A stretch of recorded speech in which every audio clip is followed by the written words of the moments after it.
നമസ്കാരം, എല്ലാവർക്കും പ്രവാസി മലയാളിയിലേക്ക് സ്വാഗതം. എല്ലാ പ്രവാസികളുടെയും സ്വപ്നമാണ് നാട്ടിൽ സ്വന്തമായൊരു വീട്. അതിനായി രാപകലില്ലാതെ അധ്വാനിച്ച് ആ സ്വപ്നം സാക്ഷാത്കരിച്ചതിന്റെ സന്തോഷത്തിൽ നാട്ടിലേക്ക് തിരിച്ച പ്രവാസി വാഹനാപകടത്തിൽപ്പെട്ട് മരിച്ചു. ഗൃഹപ്രവേശനത്തിനായി അവധിയെടുത്ത് സൗദിയിൽ നിന്നും നാട്ടിലെത്തിയ കൊട്ടിയം പേരയം ശ്യാം നിവാസിൽ ശ്യാം കുമാറാണ് കഴിഞ്ഞ ദിവസം അപകടത്തിൽപ്പെട്ട് മരിച്ചത്. 36 വയസ്സായിരുന്നു. പുതുതായി വെച്ച വീട്ടിലേക്ക് ഫർണിച്ചർ വാങ്ങി മടങ്ങവെയാണ് ഈ അപകടമുണ്ടായത്. ഇദ്ദേഹം സഞ്ചരിച്ചിരുന്ന ബൈക്കിന്റെ പുറകിൽ ഒരു ടിപ്പർ ലോറി വന്ന് ഇടിക്കുകയായിരുന്നു. ബുധനാഴ്ച ഉച്ചയ്ക്ക് 2:30 തഴുത്തല PJ ജംഗ്ഷനിലായിരുന്നു ഈ അപകടം നടന്നത്.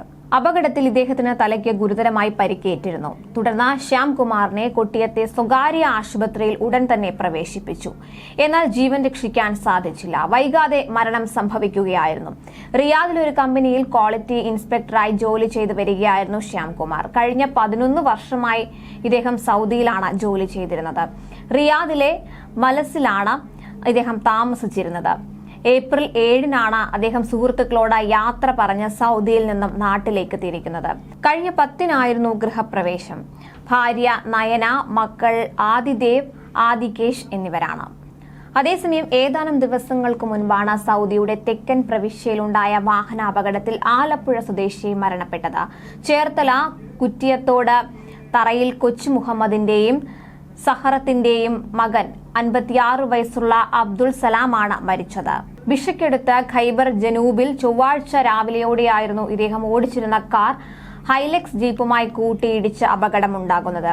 ഇദ്ദേഹം 20 വർഷമായി അറേബ്യൻ ട്രേഡിംഗ് സപ്ലൈസ് കമ്പനിയിൽ ഗാലക്സി വിഭാഗം സെയിൽസ്മാൻ ആയിരുന്നു. കുടുംബസമേതം സൗദിയിൽ കഴിയുകയായിരുന്നു. ഇദ്ദേഹത്തിന് 2 മക്കളാണ് ഉള്ളത്. കഴിഞ്ഞ ദിവസമാണ് മകൾ തസ്നീഹ് സുൽത്താന സന്ദർശക വിസയിൽ സൗദിയിലെത്തിയത്.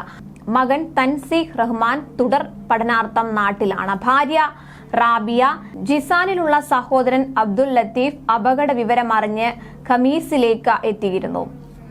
ഖമീസ് മുഷൈദ് മദനി ആശുപത്രി മോർച്ചറിയിൽ സൂക്ഷിച്ചിരിക്കുന്ന മൃതദേഹം തുടർ നടപടികൾക്ക് ശേഷം നാട്ടിലേക്ക് കൊണ്ടുപോകുമെന്ന് ബന്ധുക്കൾ അറിയിച്ചു. കൂടുതൽ പ്രവാസി വാർത്തകൾക്കായി ഈ ചാനൽ സബ്സ്ക്രൈബ് ചെയ്യുക.